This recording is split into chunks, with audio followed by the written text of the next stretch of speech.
राजस्थान पर आप देख रहे हैं आपकी पसंदीदा डिबेट शो 5 का प्रहार। मैं हूं आपके साथ हेमंत कुमार। आज का मुद्दा है स्कूलों पर सियासी घमासान। ऐसा इसलिए क्योंकि भजनलाल सरकार ने 450 सरकारी स्कूलों को बंद कर दिया है। राज्य सरकार ने जिन स्कूलों को बंद किया उनमें से 14 सीनियर सेकेंडरी स्कूल भी हैं। इनका नामांकन कम होने की वजह से यह बताया जा रहा है कि इन्हें नजदीकी स्कूलों में मर्ज किया गया है।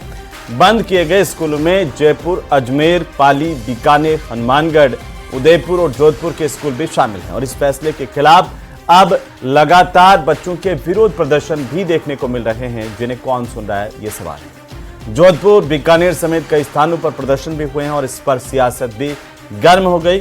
कांग्रेस ने बीजेपी की सरकार को घेरा। नेता प्रतिपक्ष टीकाराम जूली ने कहा कि यह फैसला राज्य के बच्चों और उनके उज्जवल भविष्य के साथ घोर अन्याय है। तो वहीं भारतीय जनता पार्टी की तरफ से यह कहा गया है कि एक भी स्कूल बंद नहीं हुआ है, बल्कि समन्वित किया गया है ताकि स्कूलों को और ज्यादा सुदृढ़ किया जा सके। और आज करेंगे प्रदेश की सबसे बड़ी चर्चा इसी मुद्दे पर कि आखिरकार ये स्कूल मर्ज करने की नौबत क्यों आई, क्यों इस पर सियासत हो रही है।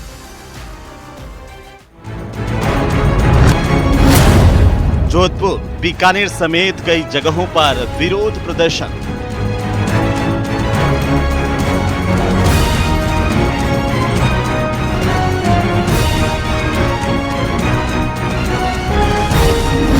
कांग्रेस ने बताया दुर्भाग्यपूर्ण और संवेदनहीन फैसला। का मतलब यह है कि इंग्लिश मीडियम बंद कर दो, बाकी स्कूलें बंद कर दो, बालिकाएं की बंद कर दो, तो वो सारे आदर्श विद्या मंदिर की स्कूलें जो इनकी बंद पड़ी हैं उनमें लोग चले जाएं और आरएसएस की वहां पर शिक्षा दी जा सके। टीकाराम जूली का सवाल, किस आधार पर यह निर्णय लिया गया? एक भी बच्चा एजुकेशन से छूटे नहीं, चाहे उसके लिए सरकार को कुछ भी करना पड़े। उस दिशा में ये लोग काम नहीं करके ये सिर्फ और सिर्फ दिखावा कर रहे हैं और पूरे जो है ये 5 साल इसी कामों के अंदर ये निकाल देंगे। बीजेपी का जवाब, एक भी स्कूल बंद नहीं किया बल्कि समन्वित किया। बंद नहीं किया, मर्ज किया, यानी उन विद्यालयों को मर्ज किया है जहां शून्य नामांकन था या एक ही परिसर में चल रहे थे। स्कूलों पर सियासी घमासान। बंद नहीं किया, ये तो मर्ज किया। शिक्षा मंत्री का ये बयान प्रदेश के लोगों के सामने है, लेकिन कांग्रेस लगातार इस बात को लेकर के हमलावर है कि आखिरकार एक तरफ बच्चियों को पढ़ाओ, बच्चियों को बढ़ाओ, ये नारे लगाए जाते हैं, तो दूसरी तरफ हमारी बच्चियों के स्कूलों को बंद किया जा रहा है और इसी की वजह से बच्चियां सड़क पर प्रदर्शन करने के लिए मजबूर हैं, लेकिन उनकी कोई सुनवाई करने वाला नहीं है। हमारे साथ खास पैनल मौजूद है और आज इस पर चर्चा की शुरुआत से पहले मैं तमाम मेहमानों का स्वागत और परिचय करवा दूं। प्रताप राव, भारतीय जनता पार्टी के प्रवक्ता, हमारे साथ जुड़ चुके हैं। भरत मेघवाल हमारे साथ हैं, कांग्रेस पार्टी के प्रवक्ता। विपिन शर्मा हमारे साथ हैं, शिक्षक नेता। डॉक्टर मिथिलेश जैमिनी हमारे साथ हैं, वरिष्ठ पत्रकार के तौर पर। आप सभी का बहुत स्वागत है। जैमिनी साहब, आज आपकी टिप्पणी पहले, ये जो कांग्रेस बीजेपी के बीच में स्कूलों को मर्ज करने वाला, बंद करने वाला आरोप लग रहा है, उसे एक पत्रकार के तौर पर आप कैसे देख पा रहे हैं? क्या ये सियासत है या वाकई हमारी शिक्षा व्यवस्था पर खतरा है? स्कूल बंद हो रहे हैं, एक तरफ जनसंख्या तो बढ़ रही है लेकिन दूसरी तरफ हमारे स्कूलों की कमी हो रही है, ऐसा है क्या?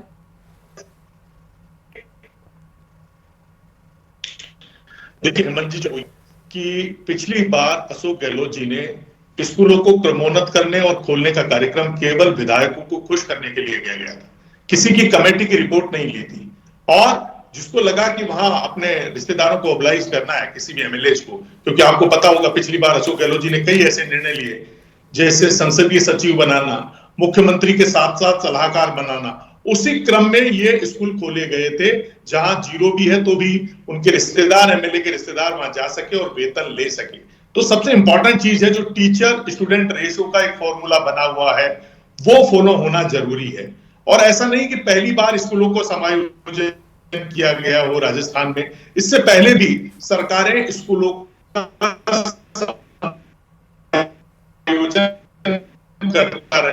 करती रही। अब अरेस्ट पड़ेंगे विद्या मंदिर क्यों, आपके भी खूब कांग्रेसी नेताओं के स्कूल चलते हैं और आज के दौर में तो बच्चे सीबीएसई स्कूलों में जा रहे हैं, तो आदर्श विद्या मंदिर तो सीबीएसई है नहीं, तो किसी संघ की विचारधारा को लेकर आइडियोलॉजी पे अटैक करना, जबकि कड़वी सच्चाई यह है कि आप लाखों रुपए एक टीचर को तनख्वाह दे रहे हो और पढ़ने वाले बच्चे नहीं है। तो इस कड़वी सच्चाई को अगर सरकार ने भांप लिया है तो आपकी बात ये मान ली जैमिनी साहब, तो ये शिवांशी गेट जोधपुर की बच्चियां हो या फिर प्रताप नगर जोधपुर की बच्चियां हो, ये सड़कों पर क्यों नारेबाजी कर रही है? कांग्रेस वाले करवा रहे हैं इनसे। देखिए, कहीं कहीं बच्चों को समझाना पड़ता है, उनके पेरेंट्स को समझाना पड़ता है। सरकारी स्कूलों की भरमार है और टीचरों की भरमार है, पढ़ने वाले बच्चे नहीं है। हालात कई सरकारी स्कूलों के ये कि 0 नामांकन है। जब यशपाल कमेटी बनी थी तब भी यही निर्णय लिए गए थे और तमाम शिक्षा नीतियों में कहा गया है कि शिक्षक को पढ़ाने के लिए शिष्य होना दरकार है और शिक्षक और शिष्य में जो संवाद होता है उससे ही जो शिक्षा का स्तर है वो बेहतर होता है। ये शिक्षा मनोविज्ञान है।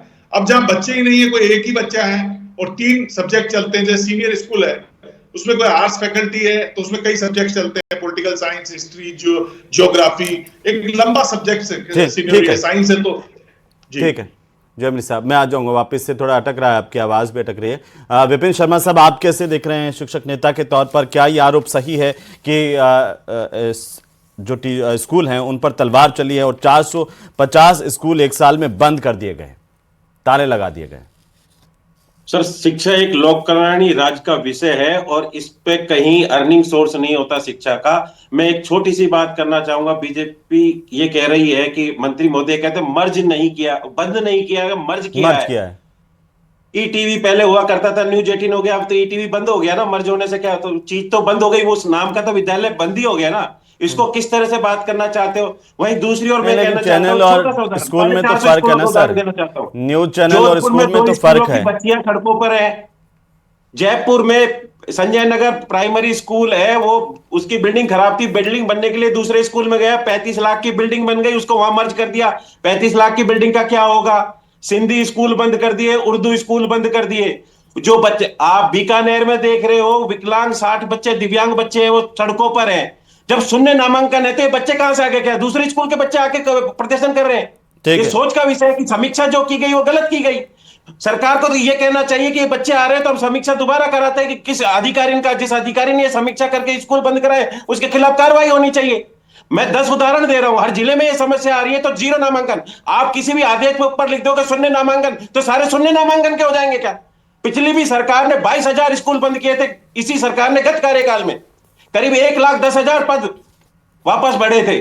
मतलब मर्ज होके अब 1.5 लाख पद है, सरकार फिर वही कार्रवाई कर रही है स्कूलों को बंद करके। शिक्षक भर्ती नहीं करेगा तो स्कूलों में मैं एक और सवाल, छोटा सा एक और, विपिन जी एक और सवाल है मेरा कि क्या जो हमारे टीचर्स हैं वो एक्सेस है क्या, उनकी संख्या ज्यादा है क्या स्कूलों के हिसाब से, रेशियो के हिसाब से? अगर देखा जाए वर्तमान में 1,50,000, 1.5 लाख पद खाली हैं और जबकि 2010 के बाद क्रमोन्नत जो जितने भी विद्यालय हैं वहां अनिवार्य विषय के व्याख्याता दिए ही नहीं गए। अगर वहां अनिवार्य विषय का व्याख्याता दे दिए जाए तो 20,000 के पद और नए सृजित होते हैं, वो तो सृजित हुए नहीं, तो बच्चा रुकेगा कैसे? लोक कल्याणकारी विषय है, इस पे आप पहले साल हो, आप देखो ना, उसका नामांकन बढ़ाओ, फिर नहीं होता तो बाद में बंद करने की कोशिश करो। फिर ये बच्चे बैठे हैं, ये क्या 0 नामांकन वाले हैं? ये कहां से उड़ के आ गए? ये तो सोच का विषय है ना कि इस अधिकारियों ने समीक्षा करी और स्कूल 0 नामांकन। ये सवाल तो वैलिड, ये पॉइंट वैलिड है आपका जी विपिन जी, ये जो पॉइंट आप उठा रहे हैं वो वैलिड है और ये जायज सवाल है कि आखिरकार जो बच्चे सड़क पर नारे लगा रहे हैं वो कहां से आगे अगर 0 नामांकन है। भरत जी, क्यों कांग्रेस पार्टी को लगता है कि भाई इस तरह के स्कूल बंद किए जा रहे हैं, भारतीय जनता पार्टी इन स्कूलों को बंद कर रही है, उसका क्या फायदा है बीजेपी का बंद करने से? देखिए हेमंत जी, मैं इसमें आपको ये जरूर बात कहूंगा कि किसी भी सरकार का जो प्राथमिक उद्देश्य होता है, कर्तव्य या नैतिक जिम्मेदारी होती है, वो होती है हर बच्चे को शिक्षा का अवसर प्रदान करना। और खासकर अगर बात की जाए तो गरीब को, वंचित को, दलित को, शोषित को, उन बच्चों को तो जरूर शिक्षा प्रदान करनी चाहिए क्योंकि उनका जो शिक्षा का आधार होता है वो सरकारी स्कूल ही होता है। आपने देखा कि किस तरीके से भारतीय जनता पार्टी की सरकार आई, उनका और सरकारों का तो जो प्रयास होता है वो होता है शिक्षा प्रदान करना, लेकिन जब जब भारतीय जनता पार्टी की सरकार आती है इनका प्रयास होता है कि शिक्षा को समाप्त करना। इससे पूर्व भी जब वसुंधरा राजे जी की सरकार थी 17,500 के आसपास इन्होंने स्कूलों को बंद किया और अभी भी जो पहला वर्ष है इनका, इस पहले वर्ष में आप देख लीजिए कि इन्होंने शिक्षा को बंद करने के लिए स्कूलों को भी बंद कर दिया। अभी विपिन जी का एक सवाल था, मेरा भी वही सवाल है कि ये सरकार में अकाउंटेबिलिटी नहीं है, ये सरकार में स्पष्टीकरण नहीं है। अगर वो बच्चियां जब सड़क पर आकर धरना प्रदर्शन दे रही हैं, जब वो बच्चियां कह रही हैं कि हमारे स्कूल को बंद नहीं करें, तो आपने देखा कि कोई अकाउंटेबिलिटी इस सरकार ने तय करी? क्या आपने देखा कि इस सरकार ने किसी तरह का स्पष्टीकरण किया? अभी हमारे मिथिलेश जैमिनी जी कह रहे थे कि साहब बहुत भरमार है, 1,11,000 के आसपास आज भी पद खाली पड़े हैं। जो बच्चियां स्कूलों के अंदर पढ़ रही है, दिव्यांग बच्चे, जो 61 बच्चे हैं कि स्कूल में 131 में से उन बच्चों को निदेशक के वहां जाना पड़ा जो दिव्यांग है। तो आप सोच सकते हैं कि सरकार बिना किसी सोच समझ के, बिना किसी समीक्षा के इस तरह का निर्णय ले रही है। और उसको निर्णय लेने का हेमंत जी कारण क्या है? क्योंकि जब कांग्रेस की सरकार थी तो हमने नामांकन को बढ़ाया, हमने नवाचार किया, हमने शिक्षा प्रणाली में सुधार लिया। लेकिन यह सरकार पिछले 1 साल से क्या कर रही है? यह कहती है कि शिक्षक अर्धनग्न आते हैं, ये कहते हैं कि शिक्षक मोबाइल लेकर आते हैं, ये कहते हैं कि वहां पर नमस्कार करवाएंगे, हम उसको कंपलसरी करेंगे, ये कहते हैं हिजाब पर पहनना बंद कर दीजिए। शिक्षा के अंदर कोई किसी भी तरह का कोई ऐसा नवाचार माननीय शिक्षा मंत्री जी ने नहीं किया कि जिसकी वजह से शिक्षा के अंदर जो नवाचार हो सके, जो नामांकन आगे बढ़ सके। और अभी भी ये धूर्त बनकर आप देख लिए लोकतांत्रिक तरीके से जो सरकार है वो सरकार बैठी हुई है। ठीक है प्रताप राव जी, इन सब सवालों का मैं चाहता हूं कि जवाब हो, लेकिन साथ साथ कांग्रेस पार्टी कह रही है कि सरकार में अकाउंटेबिलिटी नहीं है, ना सरकार सुनना चाहती है। जो दिव्यांग आज प्रारंभिक शिक्षा निदेशालय के निदेशक के कार्यालय के बाहर प्रदर्शन कर रहे हैं, बच्चियां जो है सड़क पर बैठी हुई हैं, ये स्थिति क्यों है शिक्षा व्यवस्था में? हेमंत, सबसे पहली बात है कि राजस्थान के गरीब सामान्य आम नागरिक को शिक्षा की सुविधा उपलब्ध हो, इसलिए सरकारी स्कूल खोले जाते हैं।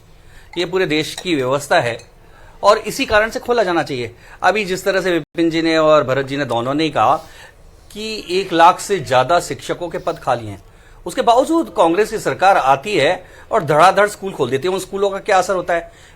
गर्ल्स स्कूल खोल दिए गए, नाम को गर्ल्स स्कूल खोल दिए गए, कागज में खोल दिए गए स्कूल, उसमें टीचर की व्यवस्था नहीं है। वहां जो गर्ल्स ने एडमिशन लिया उनके लिए पढ़ाई की व्यवस्था नहीं है।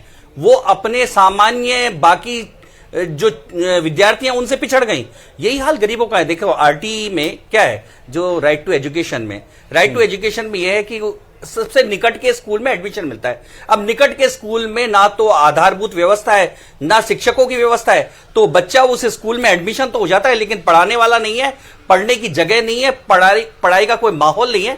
ऐसे में क्या बच्चों को शिक्षा को खत्म कर देना हमारा इतना सा काम नहीं है। भारतीय जनता पार्टी ने इसको देखा, पूरा सर्वे किया, देखा कि आखिर में गरीबों के नाम पे कुठाराघात किया जा रहा है। इनका मेन उद्देश्य क्या था? इनका मेन उद्देश्य यह था कि कांग्रेस के नेताओं के जो रिश्तेदार थे उनको कैसे उनके गांव के आसपास एडजस्ट कर दिया जाए, कैसे घरों के आसपास उनको ट्रांसफर करके पोस्टिंग दे दी जाए। और ये जो आप बार बार प्रदर्शन की बात कर रहे हैं, हम सब जानते हैं, हम सब स्कूलों से निकले कि कोई भी टीचर बच्चों को बरगलाकर कुछ चंद घंटों के लिए और 2-4 दिन के लिए बरगला सकता है, इससे ज्यादा नहीं है।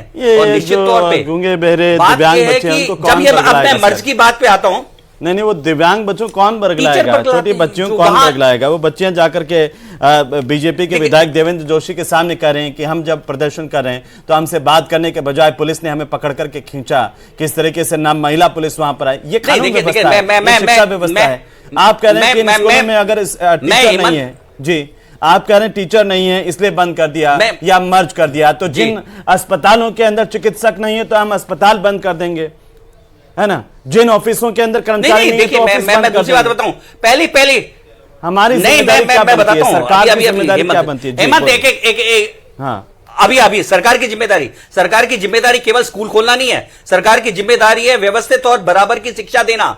सरकार की जिम्मेदारी यह नहीं है कि केवल फाइलों में स्कूल खोल दिया जाए। सरकार की जिम्मेदारी है शिक्षा की पूरी व्यवस्था हो और जो गरीबों के बच्चे हैं, जो आम नागरिक के बच्चे हैं, उनको भी उसी स्तर की शिक्षा मिले जो बाकी लोगों को मिलती है। मिल रही शिक्षा के स्तर को भी हमें देखा जाना चाहिए, जिससे वो कम्पिटिटिव। देखिए, मैं पूछना चाह रहा हूं आपसे, क्या आप क्वालिटी एजुकेशन की बात व्यवस्था हो रही है? आप गरीब बच्चों के साथ जो आम बच्चों के साथ जो अमीरों के बच्चे हैं उनके बराबर की शिक्षा मिले, क्या आपके राज्य में मिल रही है? मैं पूछना चाह रहा हूं, मिल रही है? ऐसा है, उसी की व्यवस्था हो रही है। ये जो मर्ज अभी मेरे मैं वही बता रहा हूं। अभी मेरी बात सुनो, मर्ज क्यों किए गए? मर्ज का मतलब क्या है? ये नहीं कहा कि समाप्त किए गए। मर्ज क्यों किए गए? मर्ज इसलिए किए गए कि दोनों के संसाधनों का सभी विद्यार्थियों के लिए उपयोग हो। और जब तक वो स्कूल की जो इनटेक है, यानी कि वहां की संख्या नहीं बढ़ जाती है, तब तक ये इस स्थिति में रहेंगे। जैसे ही वहां संख्या बढ़ेगी, उस स्कूल का दोबारा अस्तित्व आ जाएगा जो मर्ज किया गया है। मर्ज का मतलब ये होता है, मर्ज का मतलब उस स्कूल को खत्म नहीं किया गया। दूसरी बात देखिए, व्यवस्था करनी होगी। मर्ज इसलिए भी किया गया है, अभी सुनिए, हेमंत पूरी बात सुनिए। हाँ, लेकिन आप जानते हैं कि ऐसा नहीं है। बात सुनिए, ऐसा नहीं है। मैं कह रहा हूं अभी 1 लाख पद, जब तक शिक्षकों के पद नहीं भरे जाएंगे तब तक वहां शिक्षा की व्यवस्था। अब इन्होंने इंग्लिश स्कूल खोल दिए, इंग्लिश स्कूल में कोई इंग्लिश टीचर की व्यवस्था ही नहीं है, नाम को केवल इंग्लिश में लिख दिया गया। सर, ये आपकी उपलब्धि है कि इंग्लिश स्कूल बंद कर दें, या ये आपकी उपलब्धि है कि जहां पर इंफ्रास्ट्रक्चर नहीं है, जहां पर इंग्लिश स्कूल के वहां पर आप लगाएं? ये सरकार का काम है, या फिर जहां पर नहीं वो बंद कर दें, ये काम है? ये बताइए जरा। व्यवस्था में टाइम नहीं लगेगा क्या? नहीं, सिलेक्शन में व्यवस्था में टाइम। प्रताप राव जी, मैं कह रहा हूं सरकार का काम यह है कि जहां पर इंफ्रास्ट्रक्चर नहीं है, व्यवस्था नहीं है, वो खत्म कर दें, बंद कर दें, या फिर वहां पर इंफ्रास्ट्रक्चर डेवलप करें, वहां पर टीचर लगाएं, वहां पर व्यवस्थाएं दें। क्या ये बटन दबाते ही हो जाता है? कैसे होता है? ये तो वही बात हो गई, पैसे पेट पर नहीं लगते, बटन दबाते क्या? इतना बड़ा संसाधन है, 1 साल में आप टीचर्स नहीं लगा सकते थे, नई भर्ती नहीं कर सकते थे? क्या बात करें सर, 1 साल के, आपको 1 साल हो गया, ये बटन दबाने का काम नहीं है सर। आपको पता है भर्ती की पूरी प्रक्रिया चल रही है? नहीं, मेरे को पता है, इसीलिए मैं कह रहा हूं प्रक्रिया चल रही है, तो फिर बंद क्यों कर रहे हो? नौकरियां निकली हुई हैं, ऐसे बंद अभी करना है, अभी व्यवस्था नहीं, क्यों करना है? अगर आप बंद कर रहे हैं, उससे प्रभावित नहीं होंगे बच्चे। गरीब का बच्चा उससे प्रभावित नहीं होगा। इस सेशन में आप अमीर के बच्चे को एक 5 स्टार अंग्रेजी मीडियम स्कूल से 10 दिन के लिए इधर उधर करके देखिए ना सर। हमारा मेन कर्तव्य है बच्चों को सही शिक्षा मिले, उचित शिक्षा मिले। सर, ये मेन कर्तव्य पालन कौन करेगा? टीचर कौन लगाएगा? ये सवाल का जवाब बिल्कुल नहीं है। ये सवाल का जवाब बिल्कुल नहीं है कि कांग्रेस राज में स्कूल खोल दिया, वहां पर टीचर नहीं इसलिए हमने मर्ज कर दिया। ये जवाब बिल्कुल नहीं है। ये जिम्मेदारी है आपकी, ये जिम्मेदारी है सरकार की, जहां पर स्कूल में टीचर नहीं है वहां पर आप टीचर लगाएं। सर, विपिन जी कुछ कहना चाह रहे हैं? विपिन शर्मा जी, विपिन शर्मा। बीजेपी के प्रवक्ता नहीं, राजनीति में टीचर तो राजनीतिक नहीं है ना सर, शिक्षक तो नहीं है। कोई भी शिक्षक किसी बच्चों को नहीं बरगला रहा। शिक्षक को क्या है? शिक्षक को तो पढ़ाना है, यहाँ पढ़वाओ चाहे आप कहीं पढ़वाओ, वो तो पढ़ाएगा, उसको कोई आपत्ति नहीं है। शिक्षक को ही बरगला नहीं रहा, बच्चों को सुविधाएं नहीं मिल रही। क्या जिनमें मर्ज किया है उसमें सरकार ने इंफ्रास्ट्रक्चर डेवलप कर दिया क्या?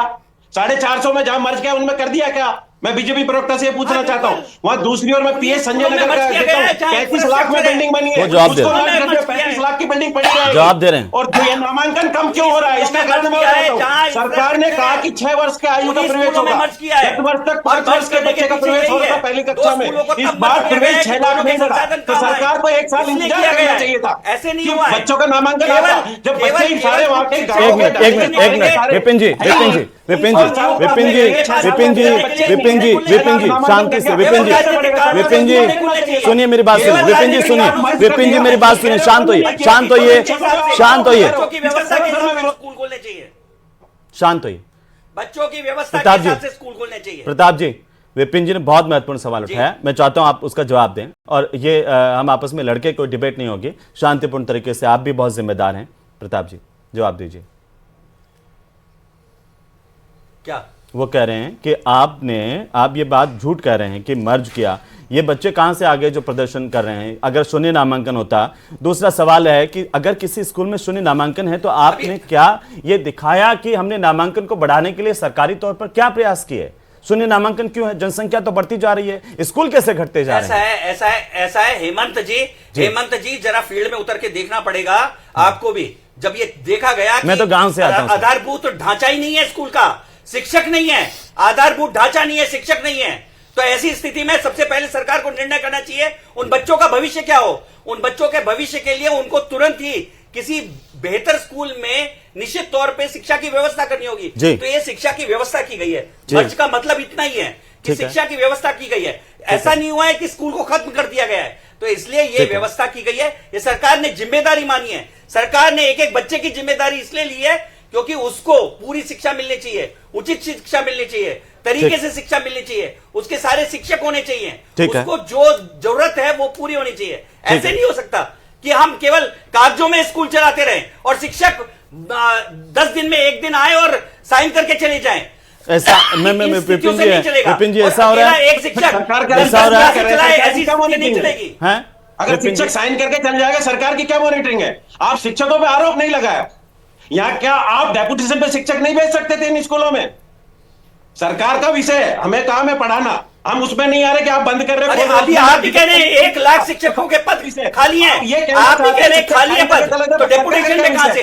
मैं ये कहना चाहता हूं, वो शिक्षा अधिकारी जिन्होंने ये समीक्षा रिपोर्ट करी, उनको सस्पेंड किया गया, जहां नामांकन ज्यादा था, तो फिर कैसे वो स्कूल बंद होगा? मैं ये कहना चाहता हूं, इसमें सरकार की किरकिरी हो रही है, बच्चे सड़कों में बैठे हैं, सरकार की किरकिरी है। ये आपको आश्वासन देना पड़ेगा कि हम समीक्षा कराएंगे, जिन स्कूलों में बच्चे उन्हें वापस पुनः चालू करने पड़ेगा। वहां शिक्षा पूरी मिलनी चाहिए, इस पर ध्यान देना चाहिए। वो ये कह रहे हैं कि जहां पे आपने मर्ज किया है वहां पे शिक्षा, वहां पे पूरा इंफ्रास्ट्रक्चर है क्या? वहां पे पूरा इंफ्रास्ट्रक्चर क्या? भरत जी कुछ कहना चाह रहे हैं?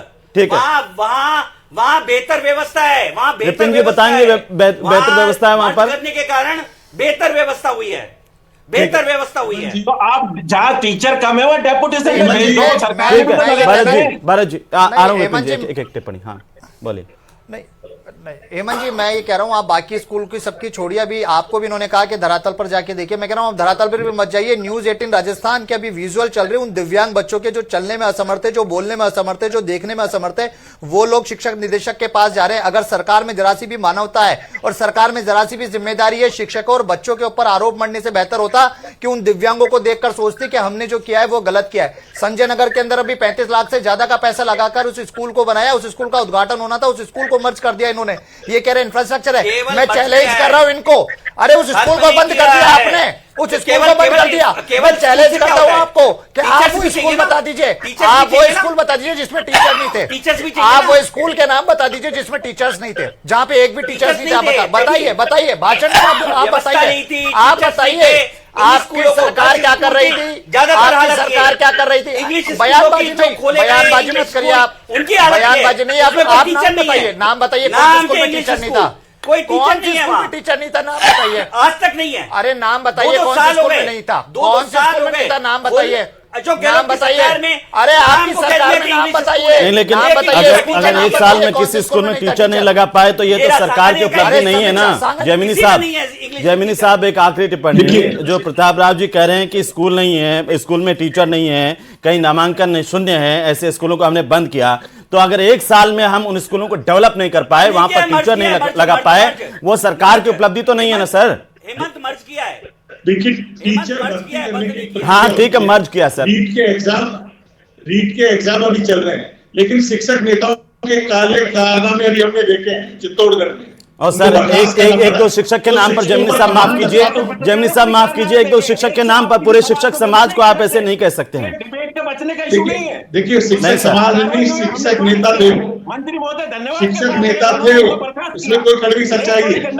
तो दूसरी इंपॉर्टेंट चीज ये है, नहीं सर, दूसरी इंपॉर्टेंट चीज ये है, जितने भी दिव्यांग जो बच्चे हैं, दिव्यांग टीचरों की भर्ती पिछले 5 साल में नहीं हुई, ये कड़वी सच्चाई है। हाँ ये बहुत महत्वपूर्ण बात है। टीचरों की भर्ती जो HI और अलग सब्जेक्ट्स के वो भर्ती नहीं हुई, तो रीजन ये है कि पास के स्कूलों में मर्ज किया गया। अगर क्वालिटी एजुकेशन देने के लिए